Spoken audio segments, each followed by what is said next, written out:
Okay, this is it. The last lesson of the school year. Next week, we'll just be working on what would have been the final, but we're doing it as just a cumulative review. So we're going to take a look at writing fractions as a decimal. We're going to start on page 595 of your textbook. We're going to go back to 595.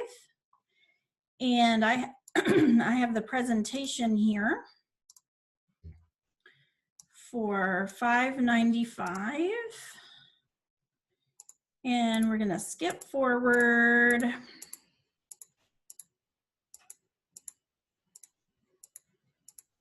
Okay. All right. Oh, example 1. Okay. The average weight of a tennis racket is 2/5 pound. Write the weight as a decimal. Okay. Now we know that with decimals, when you have a decimal that is, say,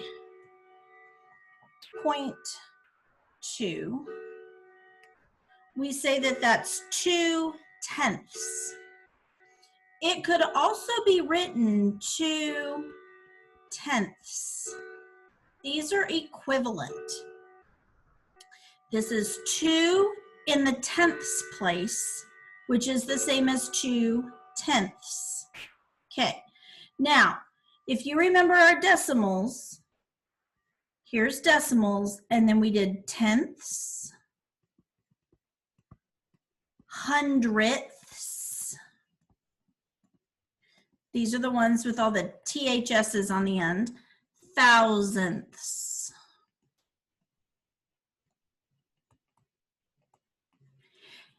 As you go to the left, then you have your ones, your tens, your hundreds, your thousands, your 10,000s, and so on. These have THS's.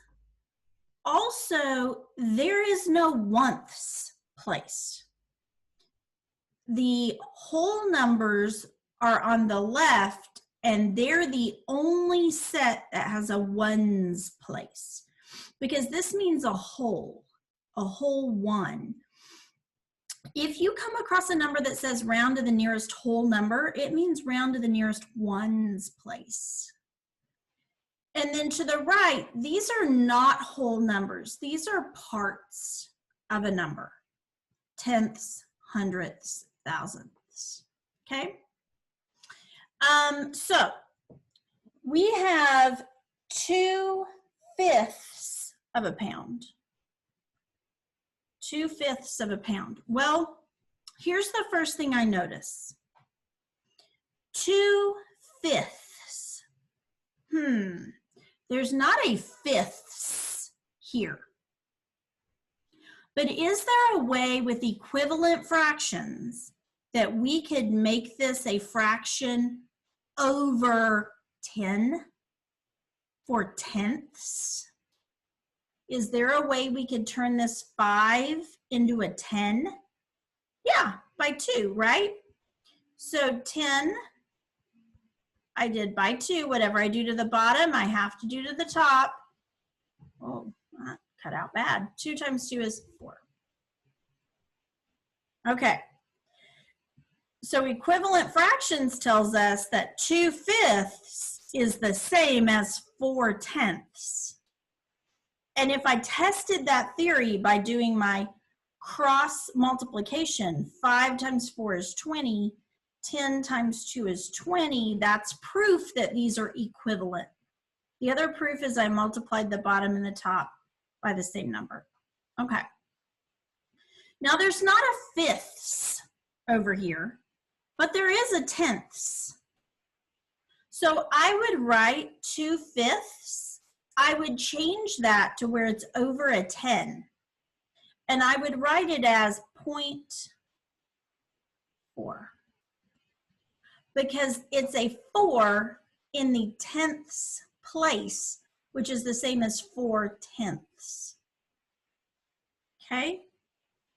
So they showed it here on your textbook as write 2/5 as an equivalent fraction with a denominator of 10. That's what we did. We multiplied by 2 to make this 10 in the bottom and 4 on the top. Since 5 times 2 is 10, multiply 2 times 2 to get 4. Okay?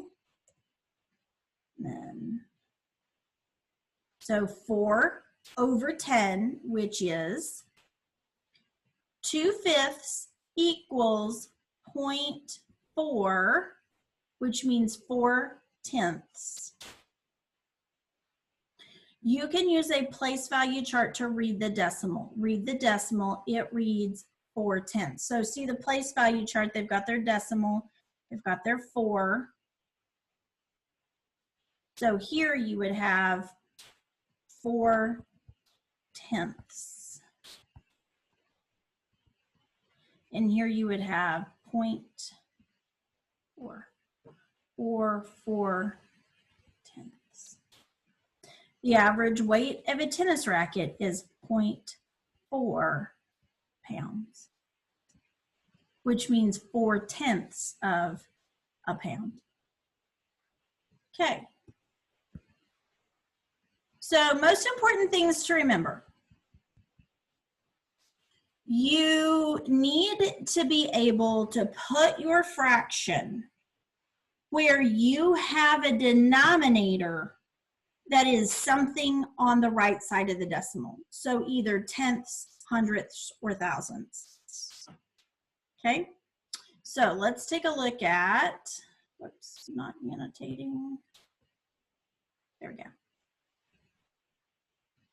Okay, now, write 3/4 as an equivalent fraction with a denominator of 100. Okay, now if you think about it, our choices to the right of the denominator were either tenths, hundredths, or thousandths. And yes, it can get smaller, but that's where we're going to stop. Now, there's no way to get this 4 to be a 10. Because by multiplying it by a whole number, there's no way I could make this a 10.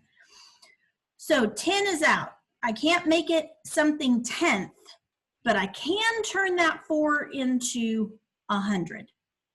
So your denominator needs to be one of these choices from over here. Either it has to be over 10, over 100, or over 1,000. Now, I know that 4 quarters is $1, and quarters are 25 cents, and $1 is the same as 100 pennies. So 25 times 4 is 100. Now, whatever I do to the bottom, I did times 25 to make this 4 a 100. Whatever I do the bottom, I have to do the top. 3 times 25, well, if I have 3 quarters, I have 75 cents. 75 hundredths. So 3/4 is the same as 75 hundredths. Now, that's written as 0.75. Okay, and then it's written as 70, or it's read as 75 hundredths. So read the decimal as 75 hundredths. Now, you may remember from when we worked with decimals in the past, there are 2 places after this decimal. So this is hundredths. There are 2 zeros in 100. 2 decimal places after the decimal. So that's hundredths. If it only had 1 place after the decimal, it would be something tenths. If it had 3 places, it would be something thousandths. And I remember that because 10 only has 1 zero, 1 place after the decimal. Hundredths has 2 zeros, so 2 places after the decimal. Thousandths has 3 zeros, 3 places after the decimal.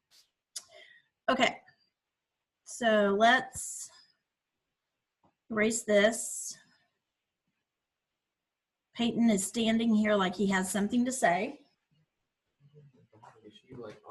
Oh, he's just checking the dog. She got her stitches out today, so she may be a little tired.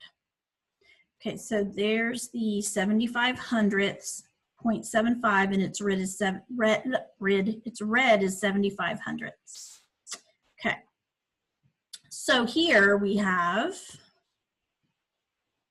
1/5, right? 1/5 as a decimal. Okay, well, I can easily turn that 5 into a 10. And remember, I need it to be over either 10, 100, or 1,000 because these are my choices to the right. 5 times 2 is 10. 1 times 2 is 2. So 1/5 is the same as 2/10. And if you don't believe me, check it this way. 5 times 2 is 10. 10 times 1 is 10. Equal. Okay, so 1/5 is the same as 0.2, 2/10. It's a 2 in the tenths place, 2/10.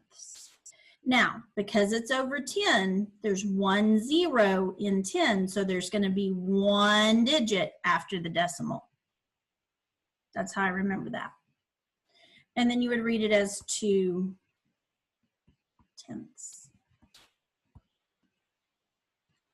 Okay. Now,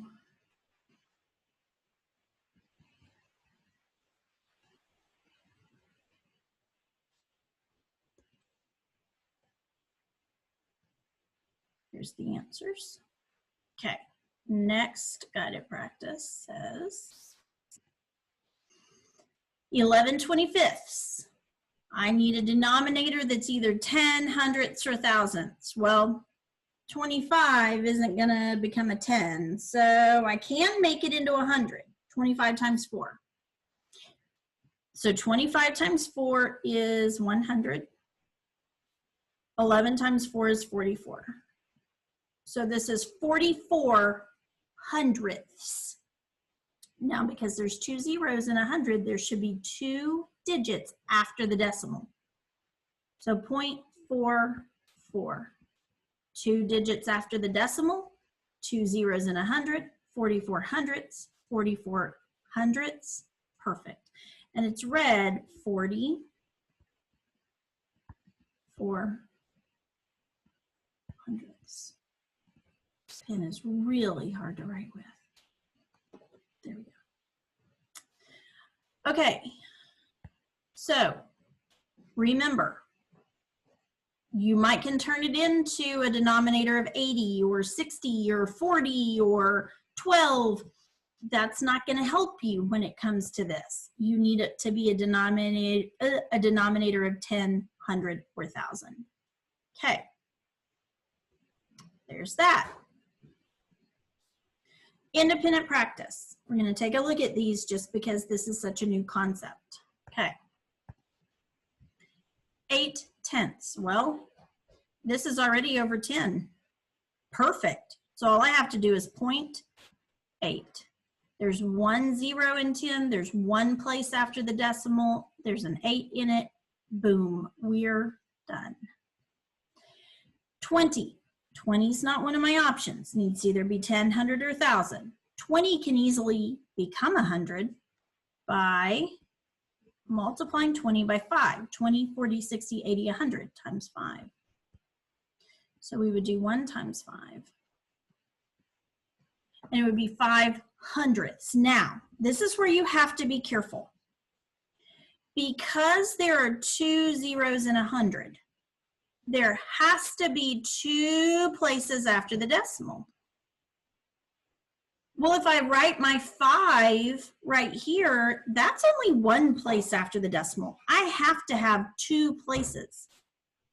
If I put a 0 here, this is 50 hundredths. Did we have 50 hundredths? No, we just had 5. So that won't work. So what I do in this case is I put a 0, 5. Meaning we don't have any tenths. but we have 5 hundredths. This is the tricky part. 2 zeros in 100 mean we have to have 2 places after the decimal. If you have to use a placeholder, use it before the number, not after. Okay, 20 can become 100. We just saw that, times 5 on the top. 17 times 5 is, 7 times 5 is 35, 8. So 85 hundredths. So 2 zeros in 100, so I need 2 places after the decimal, 0.85. And that works. I don't have to use any placeholders because 85 has 2 places, just like 2 zeros in 100. Okay, let's take a look at a couple more. This is 25 can easily become 100 multiplied by 4. 4 times 4 is 16.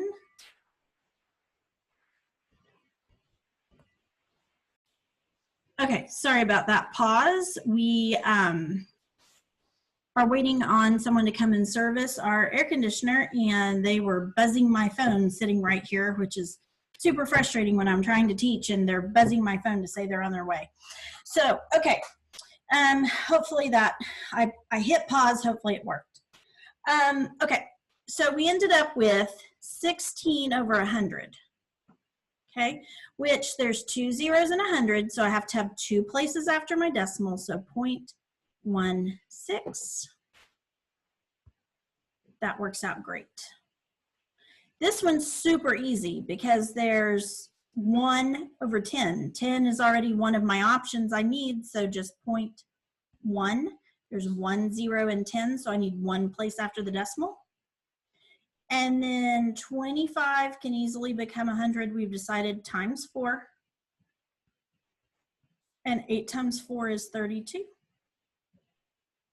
Well, that's easy enough because 0.32, there's 2 zeros in 100, 2 places after the decimal. Boom, we're done. Okay. You do not have to finish the independent practice for me. However, if you get stuck, it would be good to go back and look at it. Your homework will be pages 599 and 600. 599 and 600. I'm just looking through here. There's not anything that looks too scary right away. So I think we should be good to go on this. If you end up getting stuck on something, please let me know. Otherwise, I think we should be good. And next week, we'll start working on our end of the year review. All right, guys, hope you're having a great day, and I'll see you next week.